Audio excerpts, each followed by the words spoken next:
The Graphic Histories Podcast. I got bit by a radioactive bug. I tried an experimental drug. Went up for a stroll on a gamma testing range. I found an enchanted hurricane. I made a serum that made me small. I modified the serum so it would make me tall. Radioactive isotope in my eyes. Dying alien helped me accessorize. I gained the proportion and strength of a spider. Now I'm invincible and I can fly. I lost my sight, my other senses were heightened. I'm gonna put on my pajamas and go fight crime. Hey there, and welcome to the Graphic Histories Podcast. My name is André, your podcast host. Big thanks to Uka the Mock for our theme song, Superpowers. And big thanks to you, gentle listener, for tuning in once again to another action-packed show. Today I talk with Anthony Fowler Jr., who is a comic book inker and artist, and very cool guy, very cool all-around guy. We get into a great conversation about inking, the art of inking, how it's not something that is appreciated as much. There's even some reference to Chasing Amy, which has some pretty funny jokes in there about it as well. And it reminded me a lot of my talk previously with Andrew Thomas, who is a comic book letterer. Now we talk about some of those aspects of the comic world, the art in the comic world, that are, not necessarily like maligned, but definitely not celebrated as much as they should be, because they are a very big, integral part of the comic process. And, may seem small to some, but it is absolutely important to the betterment of the industry, of the comics, of the work. And these are truly collaborative efforts, and you have to appreciate everyone involved in that collaboration. So great chat with Anthony. We also talk a bit towards the end when he found out I'm a professional wrestler about wrestling, which is always a blast. In fact, I have a rather busy weekend coming up of wrestling. 2 shows in a row, very far away from each other, so it's a lot of driving, a lot of going to the shows. As I get a little older, the bumps and the tears, they get a little slower to heal, but I still have a lot of passion, a lot of love for it and for performing, and I want to go out there and want to do it. I want to go out there and I'm going to have a lot of fun. I often say that my love of wrestling is directly related to how close I am to wrestling, and as it's getting closer, I certainly am getting excited. So that is happening this weekend. That's going to be a double shot, as we call it in the business, the biz, if you will, which is in PEI, Charlottetown, and in New Waterford, Cape Breton, which are 6 hours away from one another. So, and I'm right in the middle for where I live, so a little driving there, then a lot of driving the next day, and then driving home. Busy weekend, but it's all part of it, all part of the process, all part of the fun. So life is good, I have to say. I've always been a huge fan of the graphic novel Pluto, which was based off a storyline from Astro Boy. Came out years ago. It had, I think, 7 or 8 volumes that encompassed the entire story. It was fantastic. It was a beautiful story about acceptance, about society, about how we treat those we think as lesser than, and all that sort of interesting stuff. Usually focused mostly around robots, sort of reminiscent of iRobot and some of those Asimov tales of the past. But there is an animated version of it that is on Netflix, and man, oh man, is it good. I decided to give it a try after I finished Fallout, and I was like, I'm going to go watch that, because I was a massive fan of that comic years ago, and then always loved it, and was just totally shocked to see there was a new series on Netflix adapted from it. And man, oh man, don't sleep on it. Go check it out. It's fantastic. It's beautiful. I think you will love it as much as me. If you love comics, if you love inventive art forms, if you love, the Japanese style of animation, it's gorgeous. It's a gorgeous show with a very important story that's kind of Watchmen-esque, detective trying to solve mysterious interconnected murders of robots and humans, and it's sublime. I deeply, deeply love it, and I hope you do as well. If you heard me jolt just there, that was because my cat is under my desk. I did not realize, and I stretched my foot out, and he bit it. So that's what I get. But I had a great chat with Anthony. We did talk at length about where he came from and his art and the importance of inking, and it's a great conversation, and definitely some insight into a part of comic book world that isn't discussed enough, and that is the role of the inker. So let's get into it. Let's talk about inking and the career of my guest, Anthony Fowler Jr.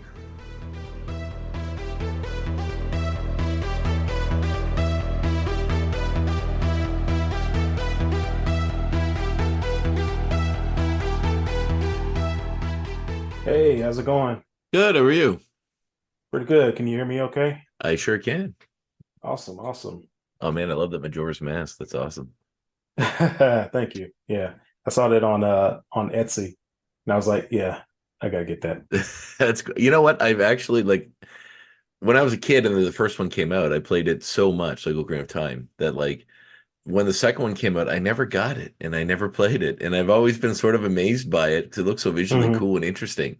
And I got like Hmm. uh, I have access to it now, but I've Hmm. just never got around to it. But I should, man. It looks so much fun. It's so unique. Yeah. I honestly I think I've played Majora's Mask more than Ocarina of Time.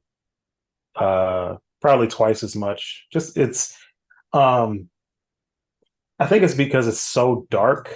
Hmm. It's like uncharacteristically dark in some places. And I kind of gravitate towards that stuff where it's like it seems very, family friendly. Then it takes like a really dark turn. Yeah, well, Uh, the moon is like just the face of the moon is pretty is pretty frightening in itself. But I think the yes. reason why I never gravitated towards it was because I've always been like I love dark stuff, like dark movies, dark books, dark games. It's like that's my go-to. But I have this Hmm. this weird I was talking about this today, this weird level of anxiety that comes from games where you're being chased all the time. Hmm. And like I love the Resident Evil games, but Resident Evil 2 where they introduced that Mr. X character that walks around and Hmm. and you got to run from him and he busts through the wall and you got to keep running from him and then and that used to give me so much anxiety and then they made a third Hmm. game where it's all that like you're just running from Nemesis the entire time and that Right. was enough for me. I was like, and I love that game too. But I think that was part of it because maybe I think the pressure of the timeline constantly having to reset and keep going would be a lot for me, but I feel like I could probably handle it now. Yeah. Maybe so. It's oh, sorry, one second. It's okay, no worries. Yeah, the thing that I like about it, like I always kind of bring up this one character who's it's like a sword training thing Hmm. where you like chop wood. And basically like you know you ask him about the moon and he's like, I'm not worried about that moon, I'll cut it in half. And he says that on the first day, he says Yeah. it on the second day.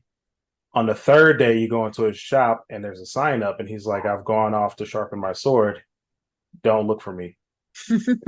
So if you go behind his counter and you like cut away this sign, this other sign, he's cowering in the corner, he's like, I don't want to die, I don't want to die. And it's like, whoa. Like I thought maybe he discovered some dark secret where he's like hanging in the back closet or something, you know. He just couldn't handle the pressure. He's like, all right. uh-huh. Hmm. I guess we wouldn't go that dark, but Well, no, no. it's still Nintendo, but yeah. Yes. But that's interesting and that's actually really cool. Like Hmm. because that's a very real world, this sort of bravado we all put on in the Hmm. nature of impending doom when it's not really that impending, but it makes you wonder. Like there was a movie that came out many years ago. I'm not sure if familiar with Lars Van Trier, the director. He did this movie called Melancholia, which is like about basically it's one of those movies where there's like an asteroid heading towards Earth, and Hmm. everyone thinks it's going to pass us by, and it sort of follows a character that has like extreme depression, and Hmm. it's sort of about how the people that are like really like those of us who are really depressed and kind of deep within that sort of world, they're almost more prepared to handle horrible news than the rest of us that try to go about our Hmm. days. So when it becomes pretty apparent that there's no getting out of this, like they think this rogue planet's supposed to pass Earth, but then it turns around because it gets caught in our orbit and it's heading right for us. And it's like we're Hmm. definitely all going to die soon. And you see that everyone who was all calm and peaceful and like cool before falling apart, where she's the only one that seems to have it together. Hmm. It was a very interesting and very cool movie. I mean, Von Trier, Interesting. yeah, Von Trier does a lot of those sort of like super dark human pieces. Like he did that Antichrist movie with Willem Dafoe and a bunch of other ones like that. But it's Hmm. it's a dark movie, but had something very interesting to say. Hmm. Yeah, cool. I'll So have to look that up. yeah. So where are you calling from?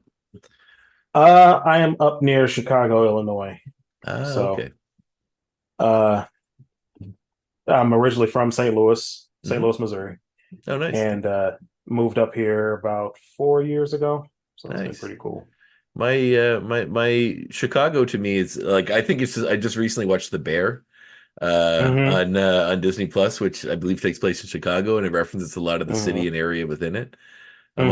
I'm also a big fan of Wilco, which references Chicago quite a bit in their music. Mm. So that's cool. I like Chicago. Seems Mm. like a pretty cool place.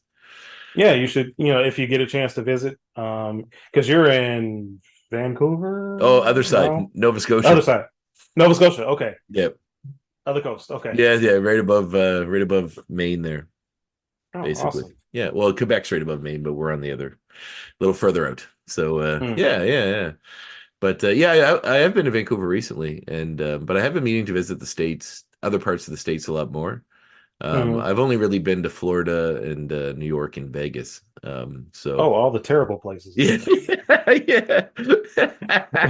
I like well New York. I was not fair to New York actually. I liked it, but I only got there like it was on the way back from Vegas. There's something wrong with the plane, and we couldn't get our connecting flights. We had to stay there for a night, and we Hmm. decided like we might as well go downtown. It was like 2 in the morning. We were like we should go to Times Square because we're here. So we did, Hmm. and it was cool. Like it was fun. It was amazing how it's the middle of the night you had never seen. It's just they say the city never sleeps. It truly was. Like people were just Yeah. everywhere, milling about. Shops are open. People are eating. Stuff's going on. Like it just didn't stop.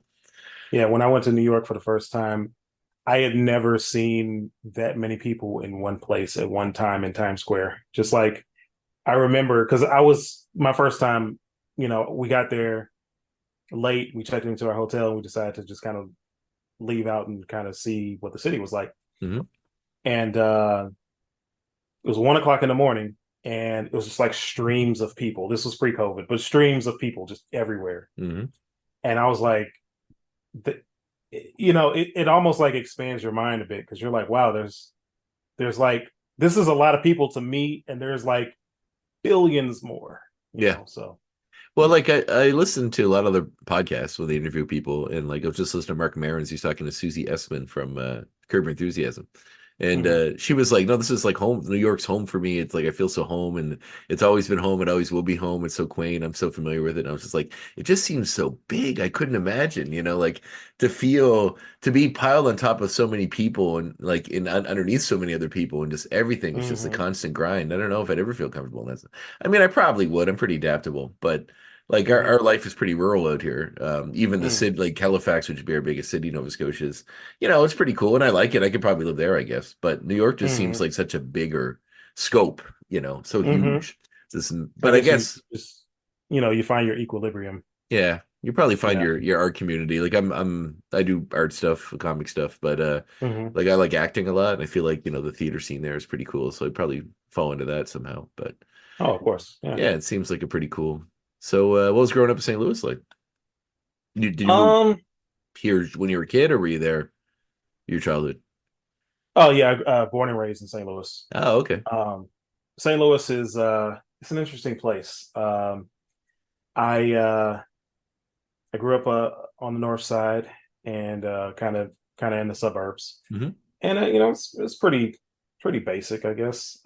St. Louis, um, I don't know. It's interesting to talk about. I'm trying to be careful about what I say because there's some things about St. Louis that I'm doing the comic Oh, I project see. on. So, Yeah, no worries. I don't want to get you in any trouble. So um, but well, yeah, I get myself in trouble because it's a creator owned thing.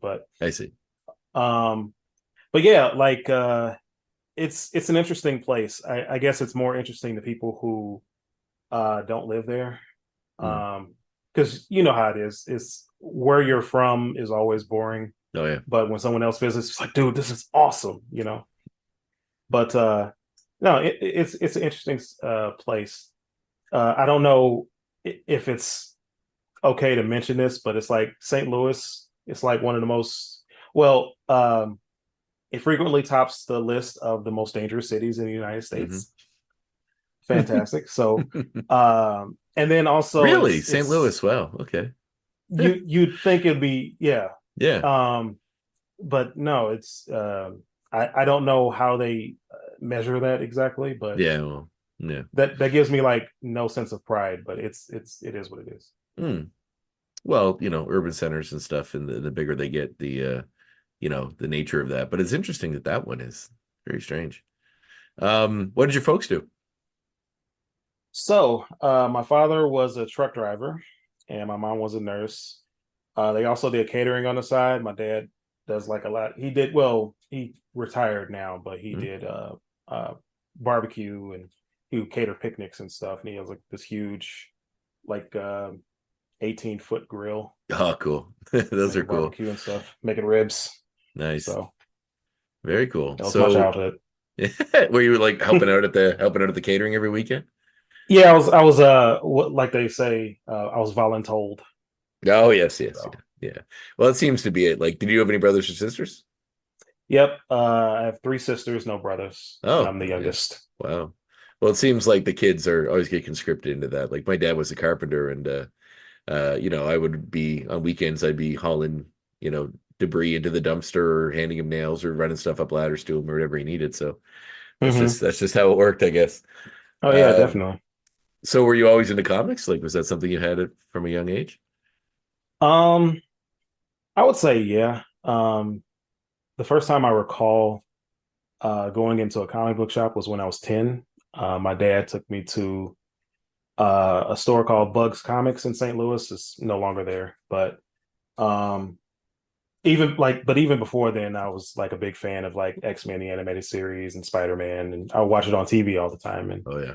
you know, I went into the comic shop, and I don't know if this was around the same time because how I remember things is kind of wonky, but I do remember a poster for Kingdom Come on the wall. Mm-hmm. So it had to have been out, you know, before I got there. But um, I saw the stuff on the shelf. I saw the X-Men books and stuff, and I started reaching for it. And my dad was like, "Not gonna buy you X-Men. Not gonna buy you Spider-Man." He took me to like the dime and like quarter bins to get a lot of the stuff that was in there. Number one, because my dad was cheap. Mm-hmm. And number two, because he was like, well, if you read the older stuff, you'll have an idea of what's going on in the newer comics when you get to them. So it'll just give you an idea. So a lot Sound of logic? my, yeah, exactly. So um, a lot of my kind of inspiration base is 70s and 80s Marvel and some like late 60s and 70s DC stuff. Hmm. Oh, that's like great time to be a Marvel fan. DC, Hmm. I mean DC at that point, I feel like other characters were kind of the same. Like, Superman, like they're all just like, Boy Scouty type good guys without Hmm. like, and it's pretty much just like Superman with a magic ring or Superman that runs fast. Superman, Yeah. Batman was Hmm. kind of the only outlier, Hmm. but even then at that point he was still kind of like the detective more than the darker Batman we got later on. Hmm. Um, Yeah. yeah, but that was definitely sweet spots for Marvel stuff. Like that's Hmm. pretty great. Yeah. It was pretty cool. So there's a lot of like spectacular Spider-Man, some Secret Wars 2 Beyonder stuff. Nice. Um, I got a little bit of like 80s X-Men. Um, it was kind of like a scatter shot. I had a lot of random stuff, but yeah. Yeah. Well, that X-Men cartoon brought a lot of people sort of to the yard, I think. Present company included. And the spot like I was a big Spider-Man fan as well, and I still am.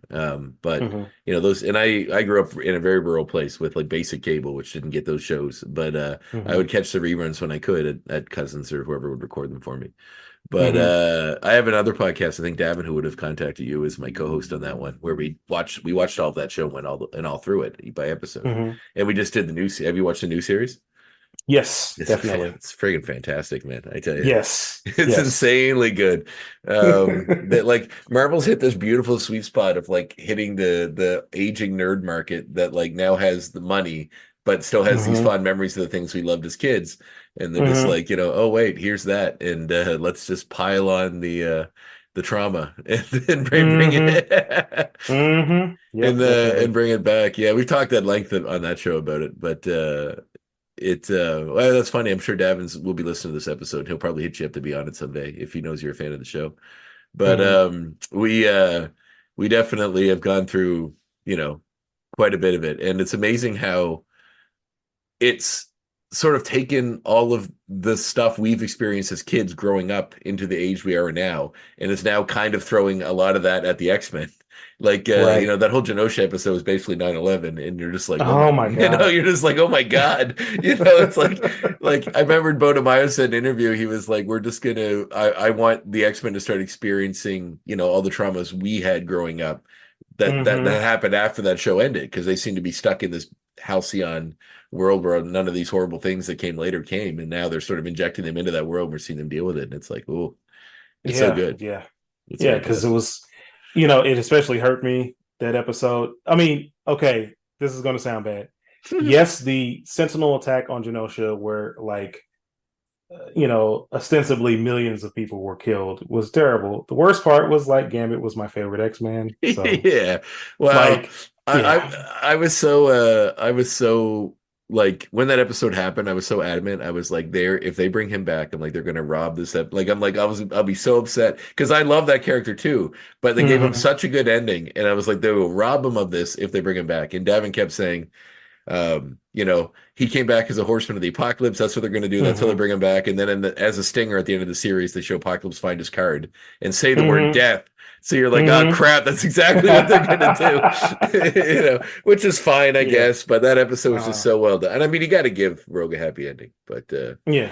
um, yeah, it was so well done. It was such an interesting show. And for myself growing up, when I moved to the town I live in now, my Hmm. my MLA, like the politician for Truro, which is the town I live in, is Hmm. Lenore Zan, who was the voice of Rogue on that show and is the voice of Rogue now. Really? Yeah, because So I heard she was in government. So yeah, yeah, that's she was. awesome. Yeah, she was the MLA for her town for like a lot, like a decade. But Mm. so like I went to my wife graduated from she went back to school to take accounting. When she graduated, Lenore was doing the commencement speech, and I'm sitting there listening to her, and it's just Rogue, like without the accent, and I'm just like, it's just so strange, and surreal. But Uh-huh. yeah, but it was cool. It's in yeah, and she's still doing the show, and she's fantastic. I mean, this last season was fantastic. She was fantastic in it too. So I think she should win an Emmy for that because that a was lot of that was a people great are performance. a lot of people are pulling for that.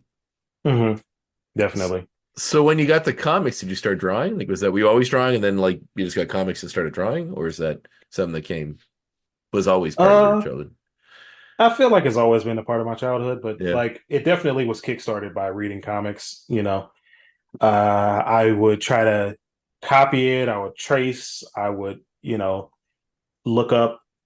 Um, well, not look up because we didn't have Google then, but Yeah. Yeah. Oh yeah. um, I would just like the next time I went to the comic book shop, I would try to find that artist again that I liked, or um, it was from a very early age. I started like paying attention to like how does he draw this leg? How does he draw this leg at this angle? Mhm. How does he draw faces? Why does he draw a nose like this?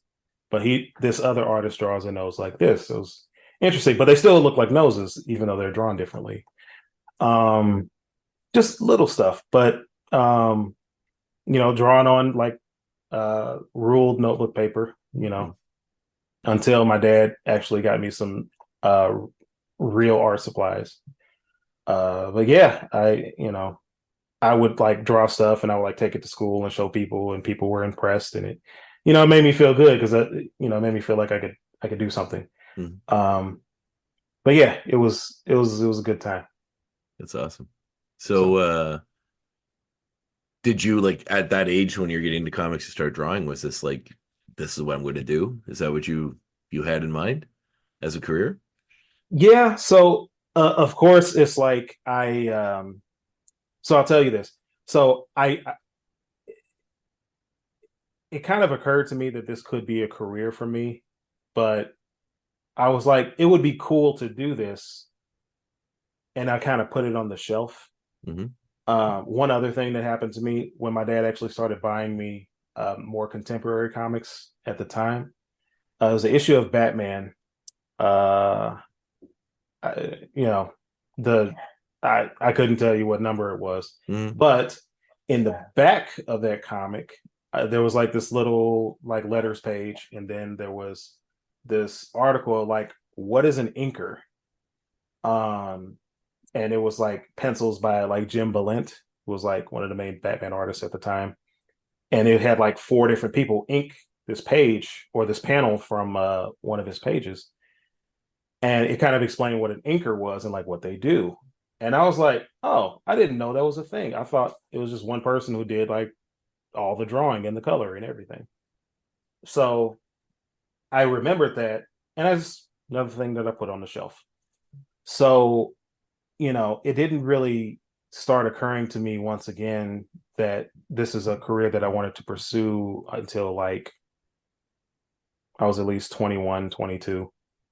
This was, way later, where I was like, yeah, I think I could probably do this as a career. So it took a while. Is the answer.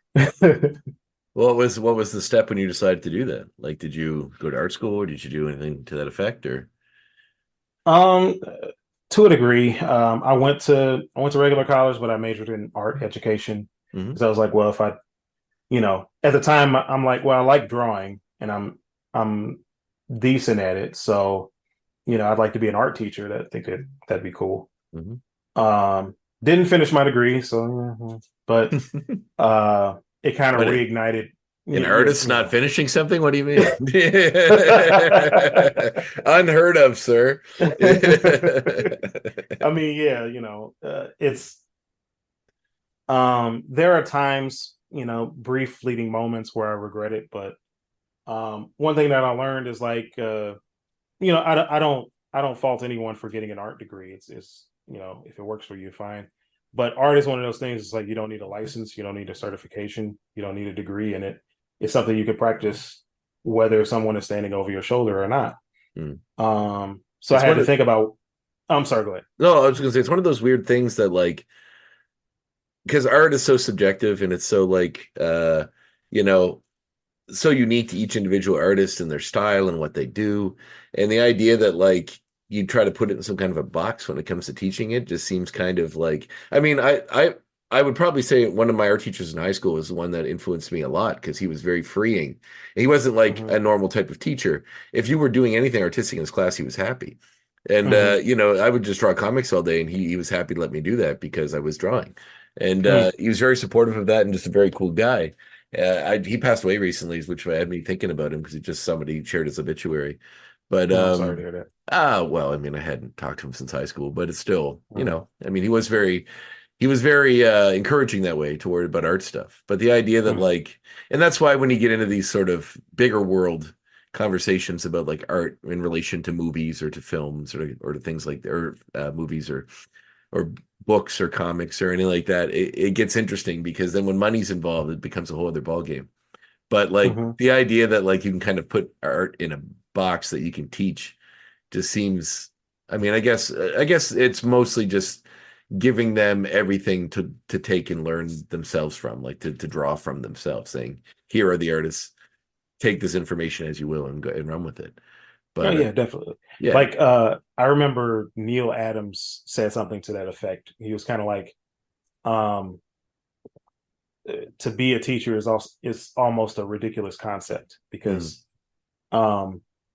you cannot, it's one of those you could lead a horse to water, but you can't make them drink. hmm If someone wants to learn, what can you actually like? You can feed them stuff, you can facilitate it, you can maybe open their minds to different ideas, but it's like a person who wants to learn it, they're going to learn it, whether it's from you or they get it from somewhere else. But Yeah, and um even just in comics too, like because you could put like two artists that both do comics beside each other, and they'd be wildly different. And like mhm, any of the basic art perspective or the eight heads rule or any of that sort of stuff that you would use, like mhm, one could never do anything like that. Still have a popular career in art, in comics, just depending on being in the right pocket. Like if you put mhm, like Todd McFarlane beside Chris Ware, they're wildly different. But mhm, or Daniel Klaus or one of those guys, but or even like mhm, Paul, I never pronounced his last name right, Paul Galusi, or like, Steve Dillon or any of those guys, like just wildly different, but it mhm, works, it just works wherever they put it. mhm, mhm, So that to exactly. me is crazy because like, I don't know, I always try to encourage people, no matter how weird or different your art style is, to just embrace it because there's a place for it. You'll find your place. Yeah, dude, definitely.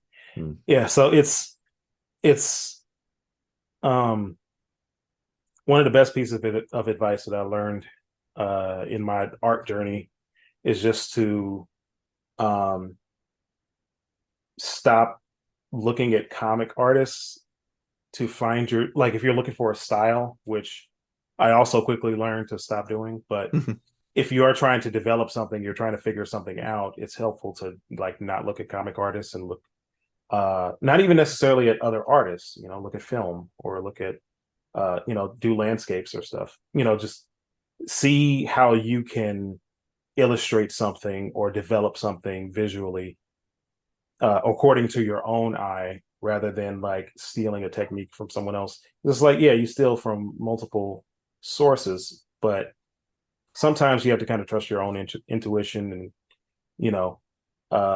maybe bend severely or maybe even break some of those rules if they tell you, Yeah. Not to break. Yeah. Well, that's the other thing that I think it was it I can't remember who is. I'm sure many people have said something similar, but I think it was John Waters, the director, who said one time that like in order to make something that would be considered bad taste or campy, you need to know how to make something that is good taste. Like you need to know the rules before you can break them properly. Just going in without knowing how to do anything and doing it, sometimes it works. I mean, sometimes you capture some magic or there's some other part of whatever you're putting out there that is very unique and interesting in its own way that covers that a bit. Especially with like indie movies and stuff. But sometimes sometimes when it comes to like that, it's like you really need to know what you're doing to know the box before you can work outside of it, I guess. Right. So but so when you said this is the career, what was the next step? Where did you go from there? So I started off, I would always keep like some kind of portfolio or sketchbook, where I would just like sketch random stuff. I would draw figures. I'll practice figure drawing, you know. Invariably at the time, like I would try to draw a male figure and it would just somehow turn into Spider-Man. Like it's almost like in the back of my mind, it kept telling me, it's like, you really want to do comics. Yeah. You want to do comics, just do it. So when I finally made the decision, I started looking on Facebook, just to kind of tell you how long I've been on Facebook. I started looking around for like groups of like local comic artists because I was like, I'm sure there are people who I can meet up with. I've heard that there are people around the St. Louis area who do comics. So I found this group. It was called Ink and Drink Comics. And they did like an anthology series. Like not necessarily St. Louis based stories, but they were all themed around different phrase or different allusions to drinking. So like the first anthology was called Spirits of St. Louis, and of course the second one which was right, and it was a horror anthology. Yeah, of course. That's actually clever. I like that. It's pretty solid. I'm not gonna rag on that too much because it's pretty great. Yeah. So it was pretty cool. And then like one was called Blasted, and it was like a sci-fi anthology. So and one more off the wagon, it was Western. So that was awesome. So, oh man, whoever's in the pun department over there is just cranking them out. That's fantastic. The ideas guys are just sitting around drinking, going, "What are some more drinking things? How can we work a pun into this and then make it into a theme?" Well, that's smart. That's cool. It's unique. I mean, hey, yeah, that does the trick, right? Yeah, definitely. So I met met up with them. They they had a regular meetup, and started going there, and they kind of inspired me to do a story for the anthology. So. I think I did two stories for them. It was like 8 pages each, and I had never like really, sat down and drawn a comic before. So obviously, I made a lot of mistakes, and it was terrible, but I did it, and it felt good. And I was like, I think I want to do this. So, I just kind of made the decision to. So I met a few people there. We started linking up. We started meeting at this other comic book shop where they would host, like every Saturday in the summertime, they would have a table outside of the comic book shop. And they have artists out there drawing. We do like free sketches and stuff. and that kind of I didn't even know it then, but it kind of gave me convention training to Mhm. like draw stuff live, and just kind of give me a lot of practice. I connected with a lot of artists and writers there, and it was like a really cool, eclectic community, you know, and it's like sparked my creative instinct as far as that, and it was, yeah, it was really awesome. You know, and I'm thankful to be connected to a lot of those guys still. So yeah, very appreciative of Ink and Drink. So That's awesome. Yeah, it seems like every city has one. I know Halifax has one, or just like a hmm drink and draw kind of thing. I think they call it. But hmm Ed Burstyn, who works for Marvel, I believe, is organizes the one that's in Halifax. hmm Yeah, he's a writer there, but I think he just gets a group together with other folks. There's a few people that work for comics in the city because after COVID, I feel like a lot of people realized they could. Now you can do comics anywhere, right? So hmm it's like and things were got so expensive in like Toronto and some of the major cities Oh that yeah. they all moved out here. Like they came out here for conventions and stuff, and we're like, oh, this is a nice place, and it's way cheaper to live here than it is in any of those places. So they just move their lives out here, and there's quite a few of them now, and a few hmm others like that work are around. Like New Brunswick has a few, and a few other spots like that. But yeah, it's cool. It's I've been invited to a few of them, and I keep meaning to go. I just haven't made to one yet, and I really kind of want to because I miss that sense of community around hanging out and hmm drawing comics together. That's like the one of the funnest things. Yeah, it was important for my development just because um, I'm definitely the type of person to start something and not finish it. Hmm. But when you have someone encouraging you and you know you're learning with other people, you're developing, they tell you, something that you never thought of before, you tell them something. And it's just that's what really kind of got me fired up. And it's like, yeah, I probably could do this. Like this might be within my grasp. And I know that if I was, you know, trying to be an island, I probably wouldn't have pursued comics as persistently as I have today. So Mm. No, that is cool. So when did you get your first like I guess from the anthology book and the drink and draws there, the air so mhm. drink when did you get on to like how'd you get into the mainstream? So during that process of like drawing comics with them and hanging out with folks, met a few friends there. Started out as trying to be a penciler, Hmm. and after a while, I still draw, obviously. Um, I still pencil stuff, but over time, I just kind of was like, I put the article about being an inker on the shelf, and I remembered I was like, hey, I really like that part. So I went back to that article because I still had that Batman comic at the time, and I looked at it and I was like, I think this is what I want to do. So I talked with a few friends, and they was like, "Yeah, I kind of told you should be an inker because you're really good. You're good at it." And I was like, "Oh, okay." I felt like I came to this realization on my own, but you kind of told me ahead of time. But that's fine. So I kind of made that decision, and I would just practice all the time. I try to figure out like what tools you use and like what is it like, what are you actually doing? Is it just tracing, the whole chasing Amy thing? Hmm. Um Yeah. so because when I started out, I was like, well, this can't just be tracing. This has to be something in particular, right? Hmm. And if I hadn't been exposed to that article where it showed you how a page can change based on who inks it, I wouldn't have seen the artistry in it, I don't think.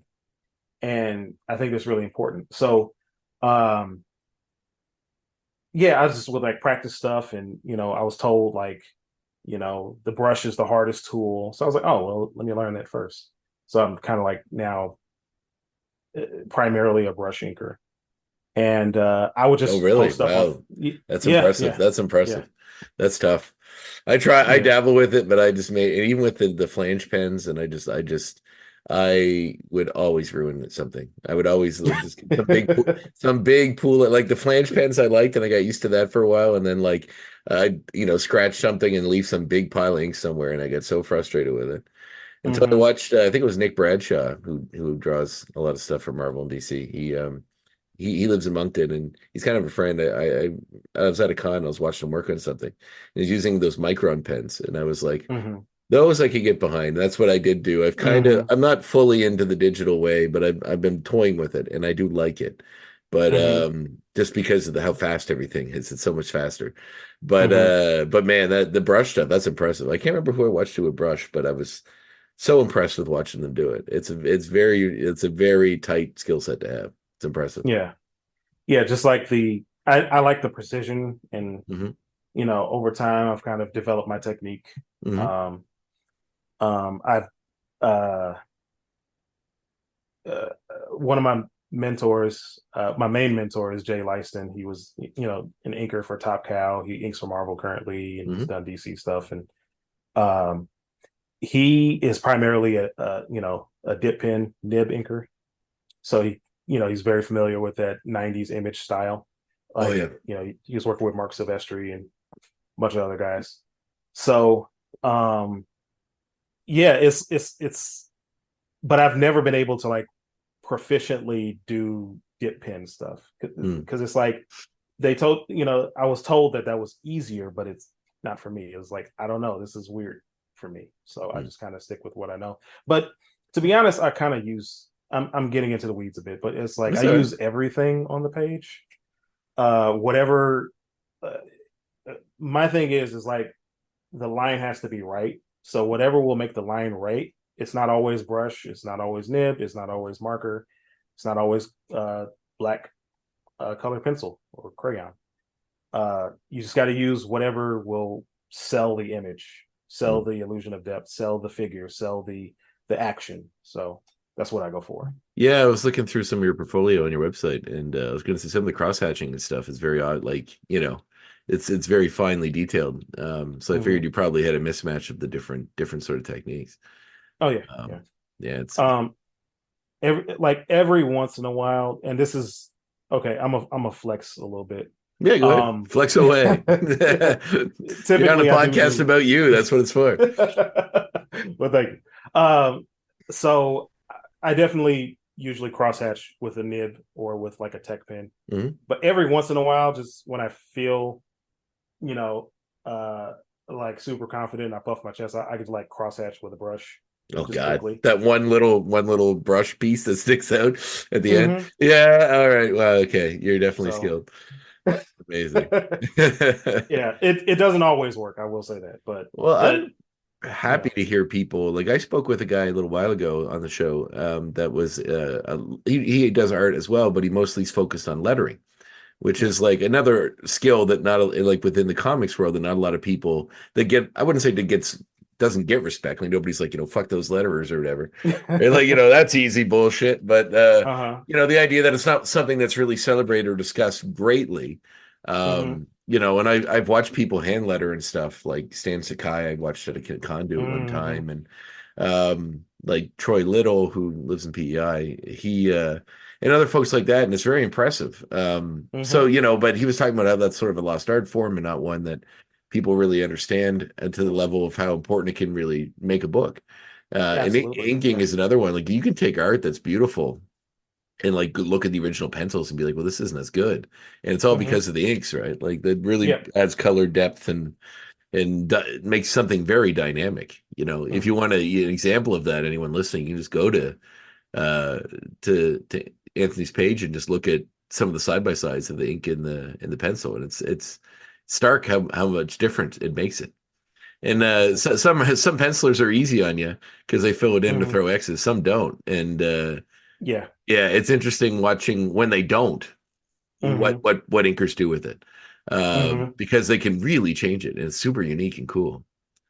Yeah. I would say like it definitely depends on the penciler, Hmm. because I've worked with folks who are like, oh yeah, do whatever you want, and I've worked with some guys who are like, these are the pencils. I've already identified the blacks, the shadows, so don't deviate from that. And I've also worked with some guys who are like, do whatever you want, but then they see what I do and they're like, okay, so don't do that. Mm. Like whatever you did right there, don't do that again. Uh, but No, it's you kind of have to. It's a fine line actually because Gonna say, I assume you like the freedom, but you also need some guidance, I suppose. oh yeah, Yeah. definitely. Because I mean um uh, you don't always have time. I would say most of the time I don't have time to like I guess assess the strengths and weaknesses of each penciler. It's kind of like this is a deadline. We needed this done last week. Here are the pages. Why aren't you done yet? That's been my experience. But Yeah, but that's a it's common story on the show.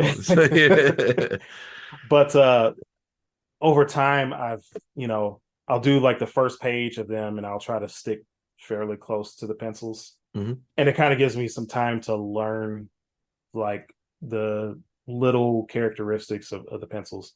And like I said, that fine line of um emphasizing what's there and seeing what you can do to make it better. Mm. I certainly don't go into every project, trying to quote improve stuff because it's like um one of my first major comic projects was working with Carlos Gomez. He works in Marvel now. He does a lot of the product design stuff. So if you see like a kid's book bag with Hulk on it, that's Carlos Gomez. Oh, okay. So very precise. And when we worked together, he sent me his pencils, and he draws with like a super dark pencil, and he Okay. puts all the line weights in there. So I was like, I I don't know what you want me to do with this. Like this is done. Like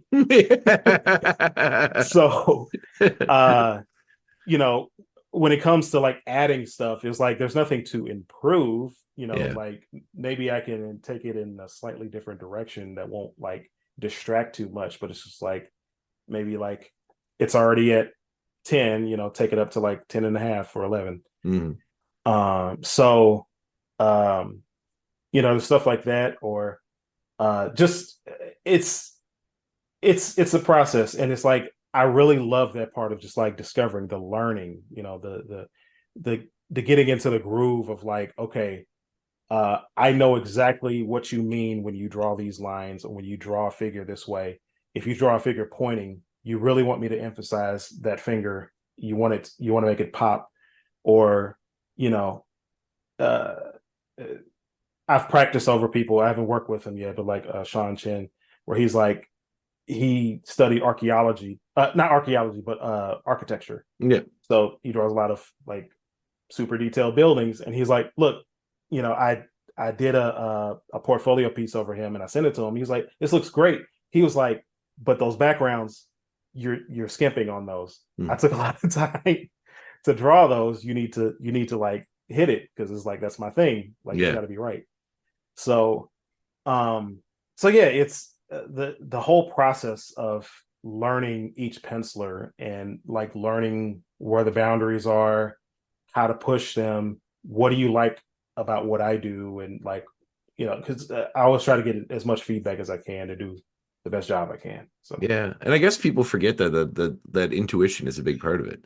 Like, mhm. like I never heard it worded that way, the way you did it, but I was very interesting is the, assessing the thing and then trying to figure out exactly what needs to be highlighted, what lines need to be thicker, thinner, Mhm. that sort of thing. I mean, that's like, when you talk to an artist about why they make this choice or why that it's just sort of it just comes, right? It's part of art, your Mhm. natural sort of inclination to do that.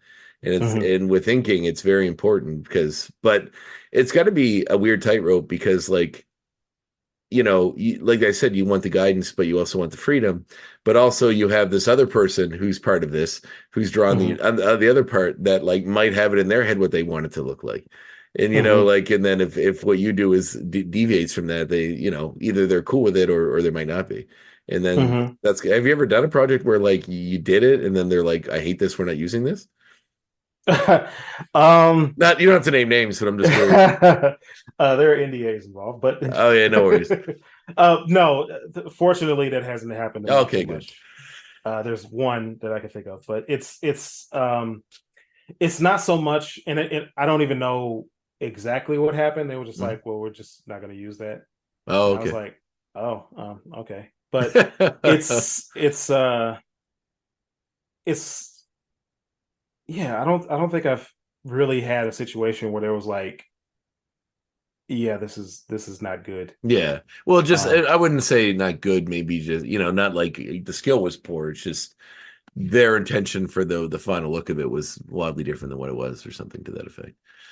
But no, because I like to kind of, so I typically trust pencilers that I work with, and it was mhm. like you clearly know what you want. Yeah. Um, it's just like learning whether it's kind of like the stuff like I know you want cross hatching here, but do you want me to follow the exact cross hatching that you did, or are you just indicating it? Yes, yeah. You're like, there's cross hatching here, blended appropriately, but Hmm. you don't have to tell me that. I should just know that as an Hmm. ink. Yeah. Like Okay. an example of that, not for me, but like Jim Lee, and I'll tell anybody, it's like everything that you like about Jim Lee is actually Scott Williams. But with if you see Jim Lee's pencils, he does not he cross hatches to indicate cross hatching. He does not say follow this exactly. And Mm, Scott Williams knows where to blend it, how to taper it. He has a really good hold of the technique of like understanding that it's not necessarily about the line, it's about the negative space in between. mm, And if that is not right, then it's not going to look right. It's a very important lesson. mm, So, but even like in my own experience, just like uh, working with guys like Brian Level, who has a fantastic style, mm. and working with like Sean Hill, who I love working with. Um, just trying to be um, to do what I know they want, but just bring something just a little extra. Yeah. So yeah. Cool. So when did you get to DC? How did that come about?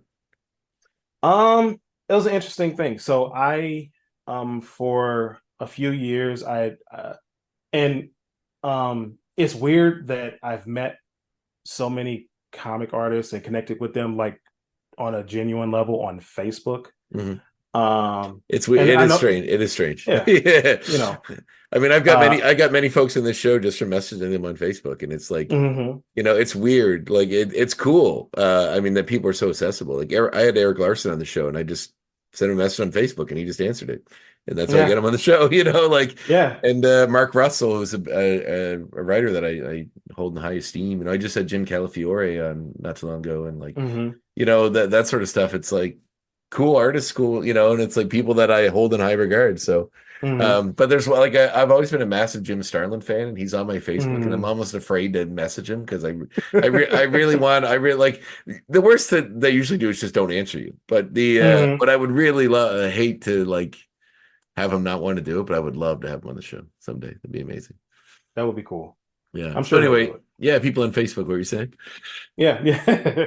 So yeah, like that accessibility was weird because like that's kind of what gave me the feeling. It was like, look, you kind of like put these people on a pedestal and you idolize them, but it's Mhm. like they're just people. Oh yeah. And like I would like message, I would send people a Facebook message, it's like, hey, can you look at my stuff? And they would respond. It was like, yeah, sure.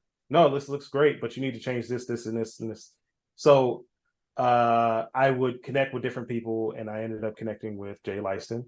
Mhm. Um, and he kind of like took me under his wing, and we would talk back and forth on Facebook. I would share stuff with him. He would give me some pointers. Eventually he was like, hey, I'm working on a project. You know, I need you to come down to Kentucky and help me out. And I was like, yes, absolutely. Mhm. So I drove down there, and he kind of took me in as an apprentice. So I would just like do like filling in blacks and like doing backgrounds and stuff for Mhm. him. So it was like a cool process. He was working on a few things for Marvel, a few things for DC, back and forth. And he was trying to get this project. I'm skipping over a lot of details, but he was trying to get this project off the ground with DC, and because he wanted to work with Brian Level, they were friends. He's also near Kentucky, so they had been trying to get this project off the ground, and it was like a Batman comic. So I was like, yeah, let me know how that goes. We would chat about it, And he was like, yeah, we're finally a go on this comic. And I was like, what is it? He was like, oh, it's Batman versus Bigby. I was like Bigby Wolf from Fables? He was like, yeah. I was like, that's awesome. So he would like send me like little screenshots and whatever. And he would have me helping out on some of the backgrounds. So I had been asking him because I had been helping him out on a few things, because by that time I had like very sparse credits, but nothing like super huge. Like I did something for Dynamite, and I did something for Boom Studios. I was just looking for something, and he was like, well, I'll see what I can do for you. I can't make any guarantees, but if you help me, I can try to help you out. So he would recommend me for stuff, but one reason or another it wouldn't work out, and it's fine. That's how it works. But eventually, I was helping him out on backgrounds, and Jay is a kind of guy where he's like the cleanup batter inker at Marvel. So he's like the go-to guy. It's like he's every penciler's first inker. Because he's like, he can kind of give you pointers on how you should be inked. And he was kind of like, his schedule was getting hectic. I was trying to help him out, and he was like, so he told his editor at DC, he was like, okay, I need help on this. I've been recommending this guy to you for a while. I still want to be on this book, but I need him to take like some of these pages. And he's like, I'm just gonna like stop turning in pages until you hire him. So that was really cool. That was that's very cool. Yeah. So I am eternally grateful to Jay for doing stuff, because he didn't have to do that, but he did it, and it I got signed up at that time for DC, and that was it was off and running from there. So yeah, that's awesome. Did you have any reverence for the milestone stuff? I noticed you worked on a bit of that, and I was kind of a fan of that growing up.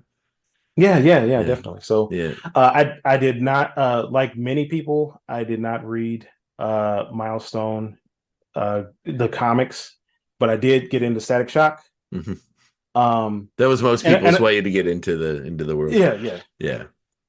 So and I don't want to say that as if like no one read Milestones. Plenty of people. It's just, I don't know. McDuffie's one of those guys I don't think people talk about enough. He's such a good such a good creator, and like died so young. It's such a shame. It still hurts my heart. Like it took me time to learn who Dwayne McDuffie was and how fantastic of a storyteller he was, because it was his television work that I had to be told that was Dwayne McDuffie. I was like, what?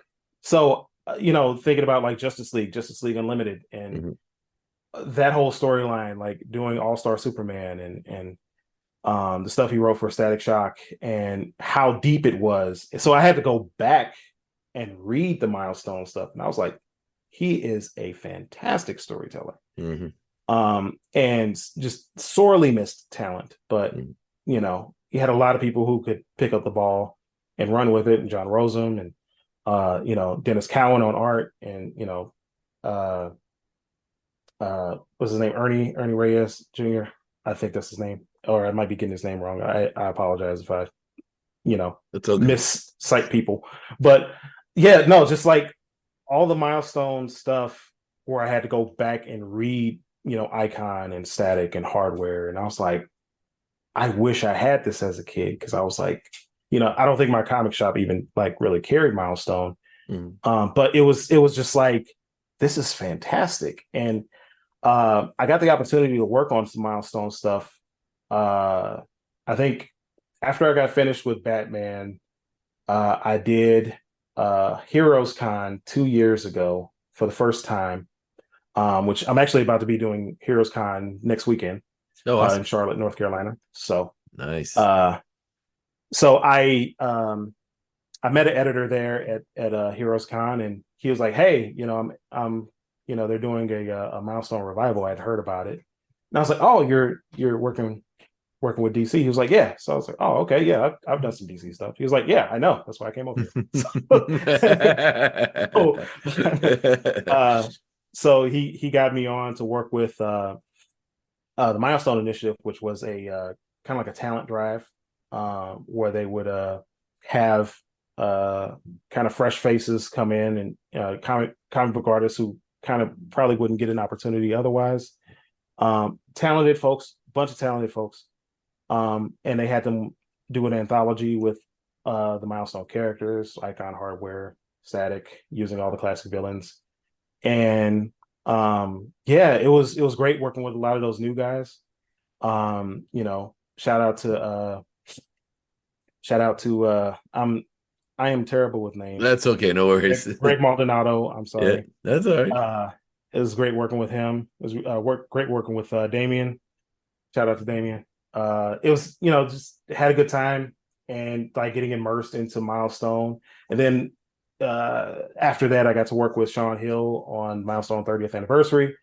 It's just like a highlight of my career. Very proud of what I was able to do with that, and did a cover of Icon versus Hardware, which came out last year. I did like a variant cover of issue 4 of that series. And yeah, and then I did some stuff for DC Power. So it was, I'm I'm a small part of that legacy, but I'm a part of that legacy, and that's something that I'm very, very proud of, and something that I feel like I'll always cherish. So That's yeah. awesome. No, that's very cool. I'm super happy to hear that. Yeah. So what are you working on next? Like, what can you talk about, I guess, that you're working on? Or So that you want to promote, I suppose. You go into the Heroes Con, which is awesome. I've mhm. always Yep. wanted to make it down to one of those big American conventions. The Fan Expo in Toronto is a big one here, and that's when I've always wanted to Mm. go to some. Oh, you were going to that one, or you did go to that one. I see I it did was too. So I went to, okay, so it was Toronto Comic Con, which is, it's part of. not Fan Expo Canada. I went there Oh, last year, I see. and so it was I did not do well because I did not prepare. Oh, That's a whole thing. I did not think about converting American dollars to oh Canadian dollars. yes, yeah, that's a big one. Uh, Also, the other thing, so I have to mention this. So, like, uh, whenever I do cons, I take multiple payment methods. Like I do Mhm. PayPal and Cash App and whatever else. And someone like came to my table and they had to tell me, it was like, dude, yeah, no one does that here. Like, it's like only scammers do that. I was like, really? I was like, yeah, kind of. Really? All right, yeah. like, okay, so he said yes. He was like, I have a PayPal. No, I am not a scammer, but people just they use the bank transfers up there. Yeah, I'm EMTs, like, yeah. yeah. So I was not. Well, a lot of people use the Square. You can get that little thing. Yeah. It's like the Square. Yeah, a lot of people use that at cons, I've noticed lately. That Well, I seems to think, be okay. yeah. Like the thing with Square though is like They take a percentage. they take a percentage, but they have more.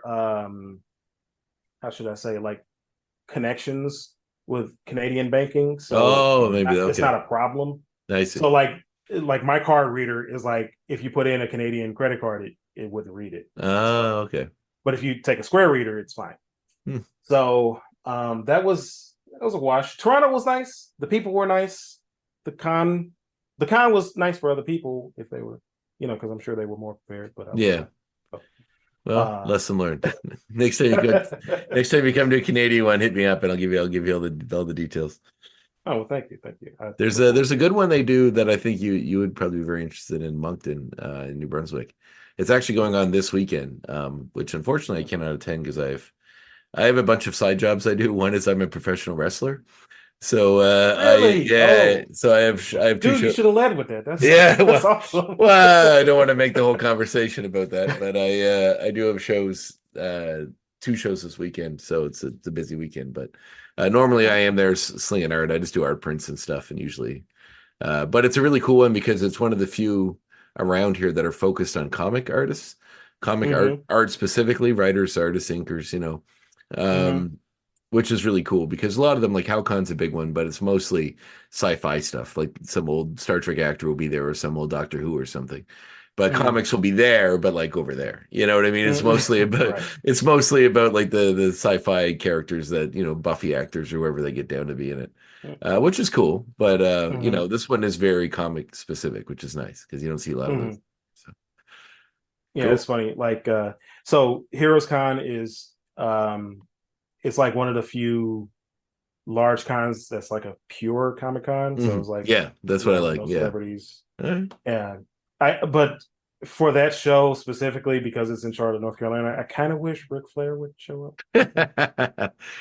He's getting up there, Yeah, but yeah, he would be really. I mean, he's a hero of mine. He's one of the best for sure of all time. absolutely. Yeah, 100%. Yeah, Yeah. that is a stomping ground. I'll try not to steer this into wrestling too much. It's okay. That's all right. I'm actually working on a wrestling comic project, which I will tell you about off the record. But Oh, sure, that sounds cool. uh, Well, I yeah, talked to but in a the episode that just aired that I have of the show was with Ernie Altbacker. He's a writer. He writes a lot of those the DC animated movies. Like mm, he did the Hush one and the Injustice one and Dark mhm, Justice League Dark and a few of those other ones. But mhm, when we were talking, he found out I was a wrestler. He was really enamored with that because he worked on one of those like WWE meets Scooby Doo movies. Like he wrote one of those. So he's just talking about that. So that was a uh-huh, pretty fun conversation. yeah, It's interesting to learn what because he was talking about what they were like because he was there when they were recording all their voices for this cartoon, and he's saying mhm, they were supposed to have Roddy Piper, but then he died, and then they're supposed to have uh, Hulk Hogan, but then some contract thing worked and they didn't use him, and they ended up going with the Undertaker, and just he was hanging out and just doing voice work all mhm. day, and he's putting over the Miz really hard, saying he was one of the best guys there. Like it was just really nice and really cool. That's interesting. Yeah, Yeah, so it's neat to see them on another level. yeah, definitely. Cool. Like, so I'm gonna ask you, like, Sure, go ahead. do you listen to the Undertaker's podcast now? Like I his didn't know he had one. I or thought like, well, yeah, like he's on YouTube. I see him on okay, YouTube primarily, yeah. but it's like 6 feet under with Mark Calloway. Mark Calloway. It's so weird that he like I get that he's distanced himself from the character because in his mind the character was it's put to rest. Hmm. Which I get, but it's so weird. It's so weird. Like Yeah, he'll always be the Undertaker. It doesn't matter what he does. absolutely. So, Yes. Like even seeing that or like seeing like Steve Austin's podcast yeah, that one is really where interesting. I like that one. definitely and like even where he because I noticed he was like the Austin character, Hmm. like the Stone Cold character. Yeah. And it's like, but that's you though, but you do that for real. Like Yeah. I'm pretty sure you wake up in the morning and like, you Yeah. know, guzzle beers. But no, he's like, no, that was he and I think he explained it one time. He was like, no, it's me. It's just you just Turn it turn up, it yeah. on. Well, I've met a lot of them on like a lot of people that would be bigger wrestlers, either on their way down or Hmm. later on when they're working on indies. Like I'll be in a show. Like I was just on a show with Brian Kendrick, Mm, and he was really really cool. But like I've been like mm, The Godfather was on a show I was on not too long ago. hmm. Chris Masters has been around a few times. Harry Oh, Smith. nice. Harry Smith was on a show I just did not too long ago. I Hmm. wrestled Carlito a couple times. Really? Oh yeah, he's a really nice guy. I wrestled a few like names. I wrestled Carlito. I wrestled Hacksaw Jim Duggan a couple times. Oh, nice, nice. Lanny Poffo, Robbie McCow, like the genius. The old Hmm. one of the bushwhackers. I wrestled a lot. Nice. He Ryan. didn't lick your head, did Yeah, he probably did. he? Rhino, I've worked. Gangrel, I've worked a few. Nice, So nice. yeah, it's cool. But you're right. You realize they're just people. Hmm. They're sitting there and like Al Snow. I was on a show with one time. Me and him just talked about comics all the time. He's big into Hmm. comics, so it's just all we did chatting about was comic books. That's dope. Because when you're into wrestling, it's like all you like these guys. All their whole life is wrestling. Hmm.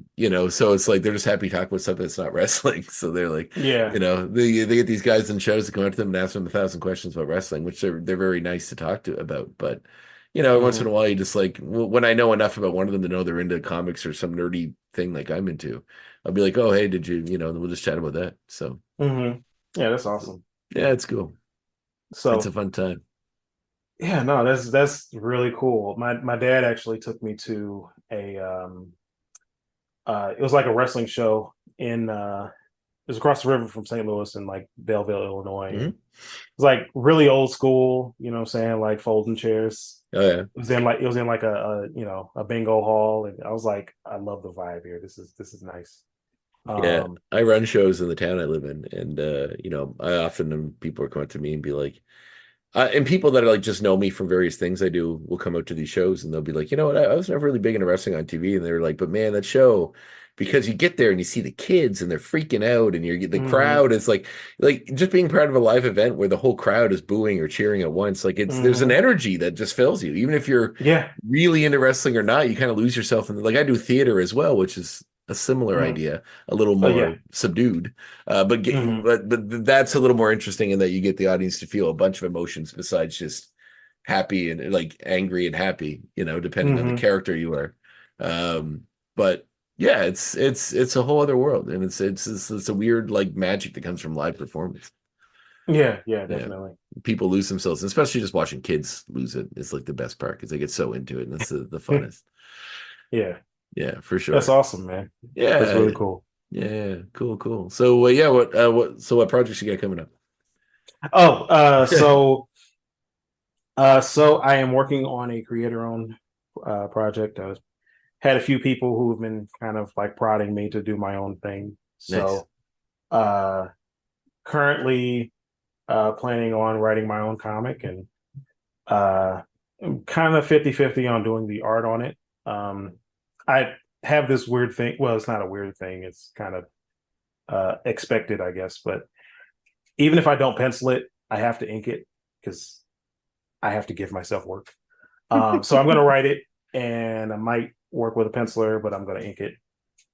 Um, so that's going to be like my thing, and it's Nice. going to be based around St. Louis, and it's going to be based around some of the let's say some of the urban legends of St. Louis, because it's uh, what I will say about St. Louis, and the reason why I was so reticent about what I would say about it from the beginning was that there is a lot bubbling under the surface um, in the city of St. Louis.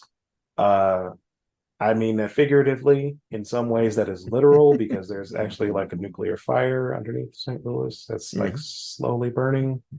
If that's not a joke, that's like a real thing. No, yeah, Uh, yeah. Oh, I know. Yeah, uh, yeah, that's a whole nother story, that's but cool. that's not. It's almost like a Lynchian, like well, I guess like a scale a little higher. David Lynch likes these stories where it's like idealistic small town with horrible things happening behind the scenes, and it's just Yeah. like scaling that a little higher where it's like seemingly quaint city with a Hmm. a literal nuclear fire raging underneath. So Yeah. that's very cool. That's fun. Yeah, like the some of the materials from the atomic bomb testing at Bikini Atoll were dumped in St. Louis in a landfill. So uh, that Jesus. yeah, some of those materials are like not contained very well. Don't you love human beings? Aren't we just the best? It's oh, it's awesome. It's fantastic. I try to have a general positive outlook on the human race, but it's hard to maintain. Yeah, well, I mean, it kind of helps when you know everyone is terrible. Mm. Um, I often say I often say I like persons, but mhm. I hate people. So like That's a good way per, to put it. Yeah. yeah, like individuals that I know and love, wonderful folks that meet like yourself. Like these are just very cool Thank you. folks. But then as a whole, you judged us as one whole. We're just terrible. So That's hilarious. yeah. So but gives you a lot of inspiration for art, that's for sure. Oh yeah, definitely.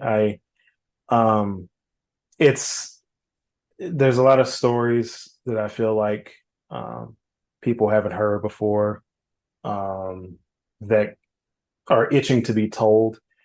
Um I don't think it's my place to do it like do an exact historical representation of it, but there are definitely some things in there that I think people will be interested to see. So Oh, that's very cool. Awesome. Well, I'm looking forward to it. Please let me know when stuff's coming out for it, and I'll share it on the various things that I share on. we'll do. Thank you. Thank you. Awesome. Well, I don't take any more of your time, Anthony. Thank you so much for being on the show. This has been a pleasure. Yeah, absolutely. I loved having this conversation with you. I had a great time, so I really Awesome. appreciate it. Great. Well, send me some notes about that wrestling thing, and if I can help you with any information, I'd be happy to do so. Yeah, I definitely will. All right. Yeah. Cool. All right. Talk to you soon. All right. Take care. Bye-bye.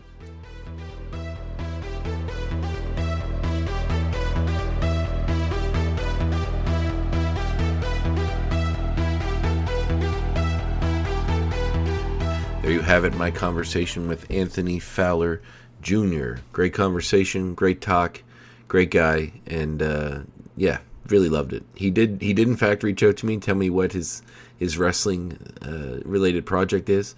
I obviously am not going to tell you, but it's super cool, and I really hope it happens because I would love to see it become reality. So I'm going to keep my eyes open for that, and hopefully Anthony gets to make that a reality because it is a super cool project and an important one, something very interesting and unique, which I would love to see explored. So thanks, Anthony. I hope that happens.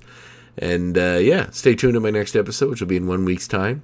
We did have some shuffling around, so I can't remember exactly who is the guest next week, but you can tune into social media and I'll let you know. And as I record these pretty far in advance, it's not always clear to me who they are coming up next. So the calendar is full, though. Lots of great episodes coming as we're chugging along on the podcast train. It's going very well. It's been a ton of fun. And as you know, this episode 92, so we're zeroing in on episode 100. I don't know what that's going to be yet, but I'll try to think of something unique. It might just be another interview, but hey, you know, we got to celebrate the small wins when we get them. Anyway, thanks for tuning in. Please make sure to like, rate, subscribe, all that good stuff. Check out our other podcast, X-Rated, the X-Men Anime Review Show, with me and producer Davin. Also, we are a proud member of the United Federation of Podcasts. You can check out their page for tons of information on all the shows they have to offer as well. But, you know, make sure you listen to mine first.